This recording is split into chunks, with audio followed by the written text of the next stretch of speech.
Hay quien ha dicho que la vida de Carlos V podría resumirse en una frase como esta: la lucha entre la Europa recibida y la Europa soñada. Para acercarnos un poco a esta figura les proponemos hoy un nuevo programa de 49 o más. Hoy quédense con nosotros porque en 49 o más les ofrecemos Carlos V, el César y el hombre.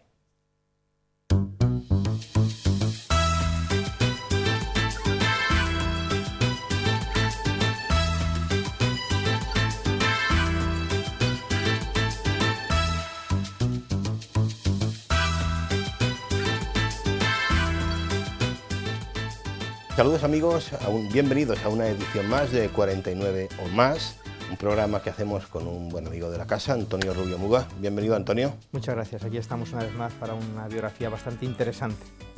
Y un personaje que nos ha salido, digamos, colateralmente ya en otras temporadas y en otros libros que hemos hecho inevitablemente porque es uno de los grandes personajes de nuestra historia, Carlos V. Sí, efectivamente, de hecho es el tercer libro que traemos aquí a colación de este autor, de Manuel Fernández Álvarez, que había nacido en Salamanca en el año 1921, en Madrid, y falleció en Salamanca en el año 2010. Miembro de la Real Academia de la Historia Española, profesor en la Universidad de Salamanca, en la universidad, y también Premio Nacional de Historia en el año 1985. Dedicó 50 años de su vida al estudio de Carlos V. Por eso, tal vez de los libros que hemos traído, en primer lugar Isabel la Católica. La temporada pasada hablamos de Juana la Loca, hoy nos vamos a hablar de Carlos V y, si Dios quiere, la próxima temporada de Felipe II. Este es el más voluminoso, el más denso y yo creo que de todos, de los cuatro, tal vez el más completo, dado que toda su vida la dedicó a estudiar este personaje. No sé si por eso también, ¿qué opinas tú? Yo he leído que esta biografía de Carlos V contiene incluso elementos inéditos en relación a otras que se hayan podido escribir. No sé si es mucho decir o eso obedece a realmente un trabajo detrás casi único, ¿no?, que es el de Manuel Fernández. Claro, haber publicado, de hecho está publicado todos sus estudios durante toda su vida sobre Carlos V, los 50 años, abarca varios volúmenes, no, muchísimos volúmenes, cientos de publicaciones en diversa índole, y por eso pues que tiene casi 900 páginas, resume, muy resumido, pues todo lo que tú apuntabas, toda esa vida, y de hecho saca a la luz, pues para la mayoría del público, incluso me atrevería a decir para los estudiosos, aspectos de la vida de Carlos V que pasaban desapercibidos. Bueno, vamos a comenzar con unos primeros apuntes por encima de lo que es esos primeros momentos, esa Europa recibida, si quieres, ¿no?, sí, de la que yo hablaba antes. Sí, nos situamos en toda la vida de Carlos V. No olvidemos que él nació en el año 1500 y va a vivir 58 años, hasta el año 1558. Es una época fascinante en Europa, donde va a coincidir con cantidad de personajes de la talla de Erasmo de Rotterdam, del propio Luis Vives, Copérnico, Maquiavelo, Garcilaso de la Vega, una época de conflictos, bastante disidencias, también una época donde, viendo la geografía, podemos decir, de Carlos V, nos recorremos toda Europa prácticamente y medio mundo. Por eso, como tú decías, es una época bastante, la Europa que él recibe, el autor parte de una fecha muy concreta, que es aquel 1496 en Laredo, que parte hacia los Países Bajos la hija de los Reyes Católicos, Juana la Loca, que hemos hablado aquí. Tenía 16 añitos nada más. Sus padres, Isabel y Fernando, habían decidido hacer una alianza con el norte de Europa y casarla con Felipe, denominado el Hermoso. Por eso, cuando ellos parten hacia la corte de Bruselas, se van a encontrar, y fruto de ese matrimonio va a ser el primogénito, que es Carlos V. Es una Europa muy interesante, donde a través de esas alianzas de una España recién fundada, ellos intentan expandir lo que es la corona de Castilla y Aragón, pues no solamente a Europa, sino a ese nuevo mundo que Colón había abierto hacía pues solamente 4 años, cuando parte Juana hacia Bruselas. ¿Qué está pasando en España en ese momento? Pues en España se suceden en la época de Carlos V una serie de acontecimientos. La reina Isabel había muerto, su abuela, justamente pues el año que él había nacido. su abuelo, Felipe, se queda con las dos coronas. Hay una época, hay un tanto truculenta, podríamos decir, ¿por qué? Porque hay regentes en España, el propio Fernando marcha a la guerra a Nápoles, entonces aquí se queda Cisneros de regente en Castilla, el propio Fernando, que era un hijo del rey católico, perdón, un hermano del rey católico, se queda, que era obispo de Zaragoza, regente de la corona de Aragón. En aquella época pues muere el propio Fernando el Católico en el año 1516 y cuando tiene 16 años nada más, Carlos V se tiene que hacer cargo de España. Un adolescente que podríamos decir hoy en día, y lo era en aquella época, pues ya con 16 añitos gobernante de España. Juana y Felipe habían venido varias veces a España, habían estado por aquí. De hecho, cuando vinieron la segunda vez, la primera fue en el año 1501, a recibir el título de príncipes, una vez que vuelven otra vez a los Países Bajos y regresan en el año 1504, aquí ya no van a volver otra vez. ¿Por qué? Porque Felipe muere en Burgos, el padre de Carlos V, y Juana queda recluida en Tordesillas. Él no vería ya más a su padre y a su madre tardaría 11 años, desde ese año 1504 que viene, hasta que él aterriza aquí, en Laredo, pues 11 años sin ver a su madre. ¿Y la coronación como emperador llegaría? Llegaría en Aquisgrán, un momento muy importante para ese recibimiento. ¿Por qué? Porque se unían volvía a ser el gran emperador tipo Carlomagno, donde había como dos candidatos, el candidato Francisco I, que era el rey de Francia. Vamos a ir viendo a lo largo del libro cómo ese personaje juega un papel muy importante en la historia de Carlos V por la cantidad de enfrentamientos que tiene de él. Eran dos candidatos y en Frankfurt, en junio del año 1519, va a ser elegido él como el candidato por parte de los príncipes electores y con 19 años ya es rey de España y el gran emperador de media Europa. Un apunte solamente porque no tenemos tiempo y la historia es interesantísima, pero en este contexto hay que mencionar a otro rey que va a ser Enrique VIII y a colación también con Enrique VIII, pues una historia y un episodio importantísimo luego para la historia con otro personaje importantísimo que es el mismo Lutero, ¿no? Sí. Solamente hacer un apunte, ¿no?, a estos dos personajes, Enrique VIII y Lutero, en relación con Carlos V. En el año, hemos dicho, le hemos dejado en Aquisgrán, coronado emperador, en el año 1520, perdón, y en esa época pues, se va a llevar a cabo una reforma dentro de la Iglesia, una reforma que venía a cabo por una serie de factores muy importantes. Entre ellos empieza a surgir el nacionalismo alemán. También los alemanes estaban un poquito cansados de aportar dinero hacia Roma.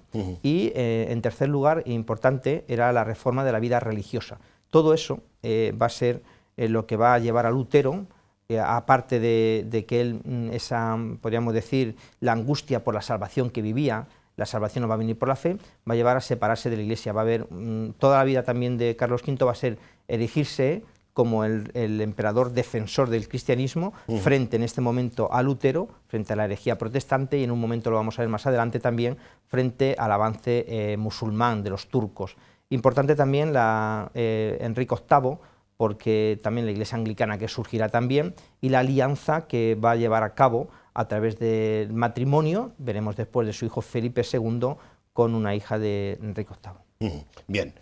Avanzamos un poquito en lo que es ya el proyecto como tal de Carlos V, ¿no?, como emperador, para dar algún apunte, porque como te digo, no tenemos tiempo, ¿no? Pero sí que es importante para entender algo de este proyecto, y tú algo has sugerido ya, entender que estamos hablando de un hombre religioso. Sí, un hombre de Carlos V. Sí, tremendamente religioso. Estamos hablando de que él había recibido una educación en Flandes, una educación que palaciega. Nada tenía que ver aquella educación con la nuestra, pero también una educación en valores. Él se queda rápidamente huérfano y una tía suya, su tía Margarita, se va a hacer cargo de él y de sus hermanos hasta que llegan a la mayoría de edad. Ahí juega un papel muy importante lo que es la religión. Lo vamos a ver luego también en el testamento después, comparando un poquito el testamento de lo que había sido su abuela Isabel la Católica con el suyo. Bien. De este momento el personaje de Juan I de Castilla, en concreto, en relación con el Consejo Real, me parece que hay un apunte que creo que es interesante hacer. Juan I de Castilla había creado el Consejo Real a comienzos del siglo XV. Entonces es un papel muy importante. Pensamos en una monarquía, pero que no era un rey absolutista, sino que en todo momento ese consejo le servía a él, nunca mejor dicho, para asesorarse. El autor apunta que en la mayoría de las ocasiones, aunque no era un consejo vinculante, pero él sí, él hacía caso a esos consejeros, un consejo que estaba formado por nobles, por religiosos, personas doctas, siempre había un prelado en el consejo, y eran 12 personas a las cuales él, evidentemente pensamos en un rey al principio que no es bien recibido en España porque venía con su corte flamenca, aquí en Castilla era mucho más austero todo, y poco a poco se va ganando la confianza a medida que en ese consejo pues va también introduciendo nobles castellanos y aragoneses, no solamente claro, de Flandes. ¿Por qué, y avanzamos un poquito más, plantea el autor, en este caso Manuel Fernández, la hispanización de Carlos V? Precisamente fue por eso que estamos hablando. Carlos V venía de Flandes con todo su cortejo. Él llegó aquí a España cuando tenía 16 años, dicen que apenas sabía hablar español. Entonces, en ese proceso jugó un papel muy importante las diversas cortes que fue él convocando a lo largo de, no solamente de Castilla, sino también de Aragón, ese consejo de que hacíamos referencia hace un momentito. Eso sirvió para que poco a poco él fuera conociendo España y España fuera conociendo a Carlos V. Yo creo que es un papel fundamental. Bien, Antonio, ¿por qué plantea el autor, Manuel Fernández en este caso, la guerra de Pavía, la conocida guerra de Pavía, como la guerra que no cesa, llama él? Porque él desde el principio, como hemos apuntado, con Francisco I va a entrar en continuas disputas, incluso se había planteado invadir Francia desde los Pirineos, y en esa invasión capturan en Pavía, van a capturar al propio rey Francisco I, que yo creo que es un acontecimiento muy importante en la historia de España. Esa batalla se va a llevar a cabo en febrero del año 1525 y Francisco I es hecho prisionero. Le van a traer a Madrid, en primer lugar, a la Torre de los Lujanes, y de ahí pasará al Alcázar de Madrid. Aquí va a estar prisionero durante más de un año, el propio rey Francisco I, con lo cual yo creo que es un hito importante.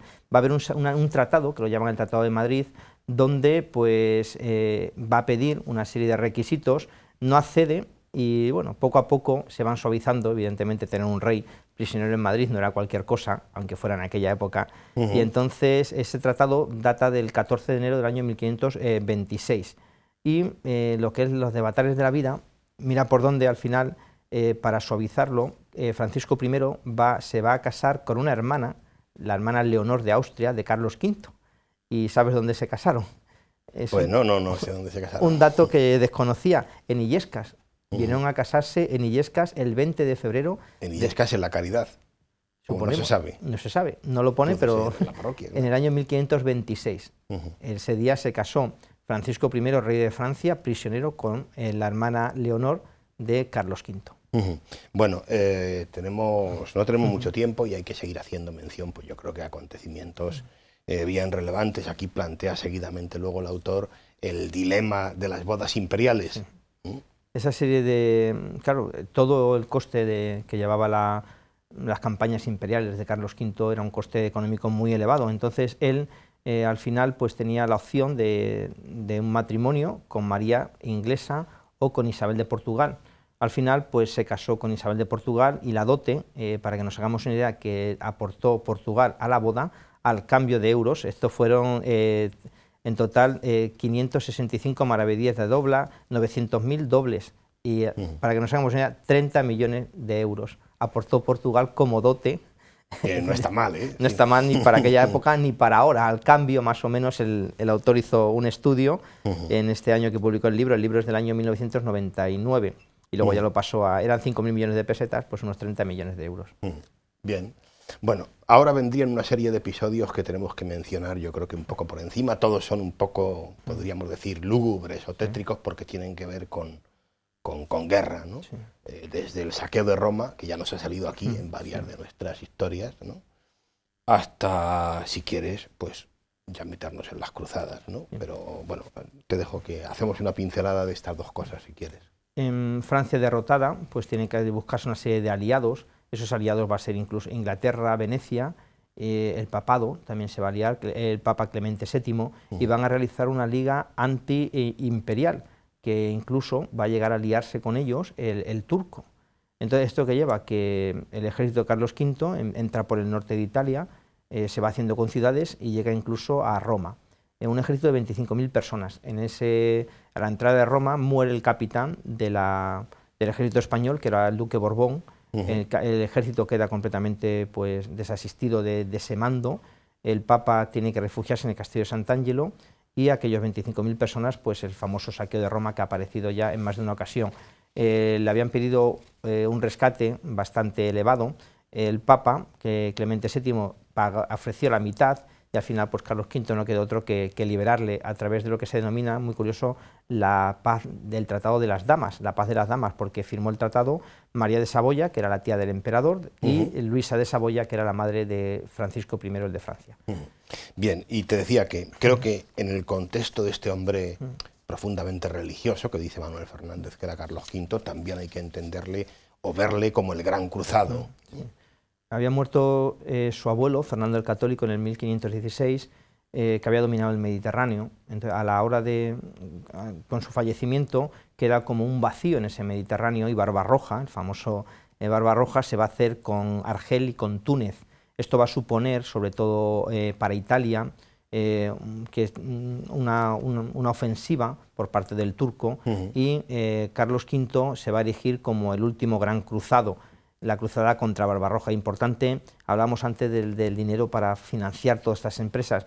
Mira por dónde aparece en el año 1534 un personaje que venía del otro mundo, podríamos decir, Hernando de Pizarro, el hermano de Francisco de Pizarro, con el primer oro y la primera plata del Perú. Todo esto le va a ayudar a financiar. Sí, no se explicarían obras de este tipo. Imposible, mover esa cantidad de barcos, de ejército, le va a ayudar a financiar esa última cruzada, podríamos decir, frente al turco, donde va a recuperar Túnez y donde va a recuperar también Argel.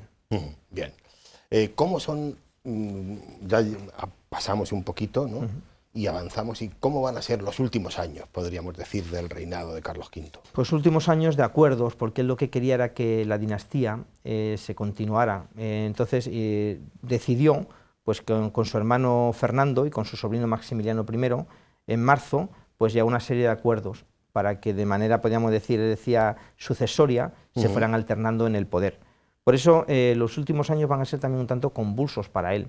Ya entra en juego en alguna ocasión, incluso su propio hijo Felipe II, que le va a tener que prestar dinero en alguna ocasión, porque cuando hablamos de dinero, no lo hemos apuntado aquí, pero es importante cómo el propio rey y emperador solamente podía disponer del dinero de la corona de Castilla.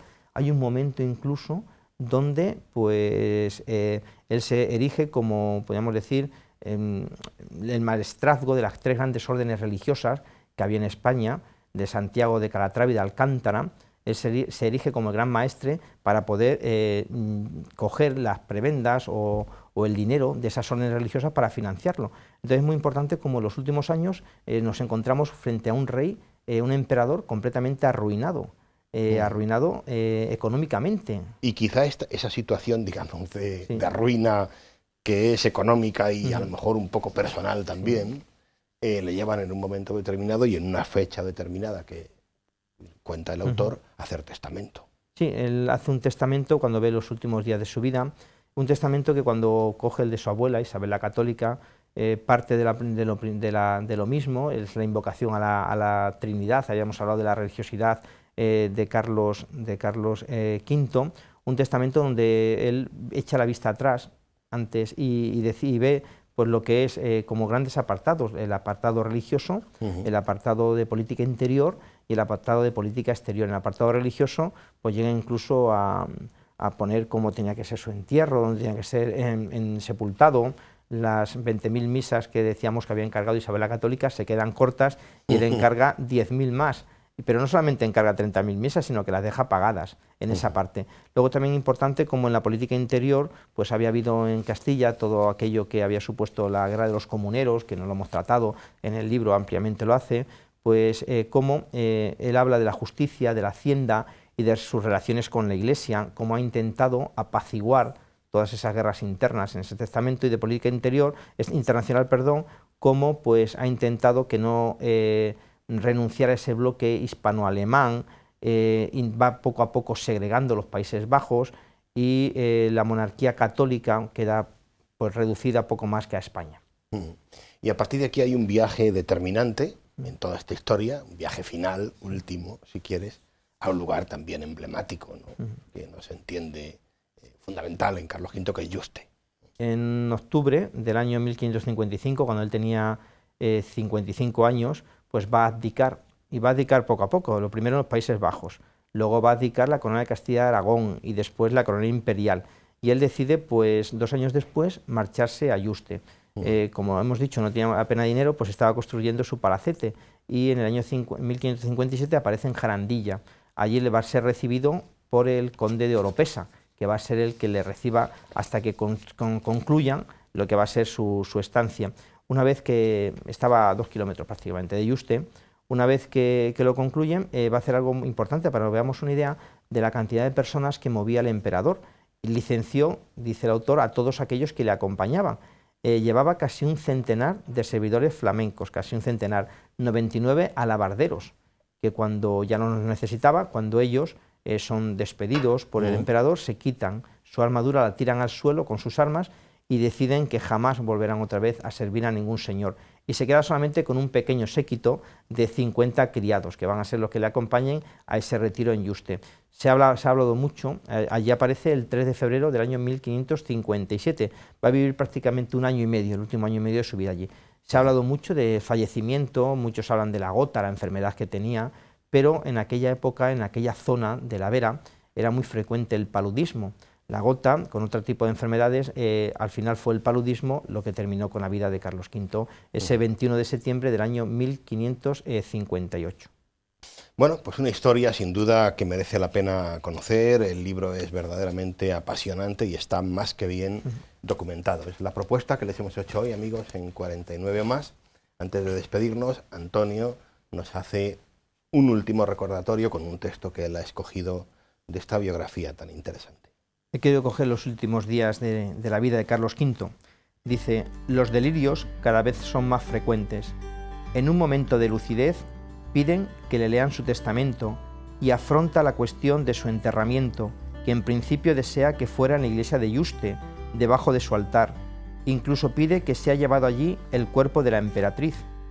Quijada procuraría disuadirle, por no tener esta casa las calidades que se requieren para 2 príncipes tan grandes. Al fin, Carlos V lo deja al criterio de su hijo, aunque de momento quedará en la iglesia de Yuste. El 18 aparece una ligera mejoría, era como una tregua antes de la batalla postrera. El 19 recibe la extrema unción, con gran dolor de Quijada, que ve cómo el emperador asoma el temor físico a la muerte. El 20 entra en agonía, pide que los monjes le lean los salmos, se toma el pulso y lo halla tan débil que él mismo comprende que ya nada tiene remedio. Pide el crucifijo con el que había muerto su mujer, la emperatriz, y ordena que se enciendan las velas de los moribundos entre el dolor de todos los que le rodean. A poco muere. Eran las 2 de la madrugada del 21 de septiembre de 1558, día de San Mateo. Y de ese modo, su vida transcurre entre 2 apóstoles, San Matías presidiendo su nacimiento, San Mateo su muerte. Así acabó en Yuste el que tanto había luchado en Europa por defenderla contra sus enemigos de dentro y de fuera. Así murió Carlos V, el último emperador de Occidente, el único emperador del Viejo y Nuevo Mundo.